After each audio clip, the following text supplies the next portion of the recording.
So, Well, there's a thing, and it was something that you guys were talking about right before I came on about it's the biggest problem that I think comic book creators have in the industry right now, or in the history of the industry, is that comic book creators, by definition, love comics.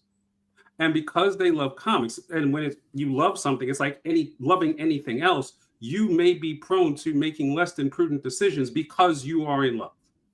The person who is like a hedge fund like trader does mhm, not care, by definition, does not care about the companies he is buying, trading, or selling, so he can make the best decisions to maximize his revenue. A Right. person who's grown up on comics mhm, and loves the medium and loves the characters and loves just the storytelling potential of comics and really wants to be in comics, if someone comes up to them and says, I want to make your comic, they will not necessarily make the best decision, especially if they've been shopping that idea for a year, 5 years, 10 years. So when the guy shows up and hands him the card, that may be the first bite that they've got for something that they love inherently, that is part of their identity.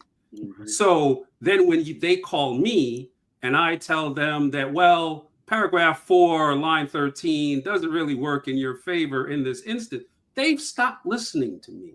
Mhm. Because if you, let's say I grew up reading Daredevil, and I grew up on Frank Miller and Daredevil and all the rest of it, and somebody tells me I can now write Daredevil, I'm not listening to some random knucklehead that, you know, I'm found on the internet who's telling me the contract is bad. Right. Mhm. I want to write Daredevil. And a lot of decisions get made with that thought process. And it's not something that they can be blamed for. It's simply a reality of how people come into comics.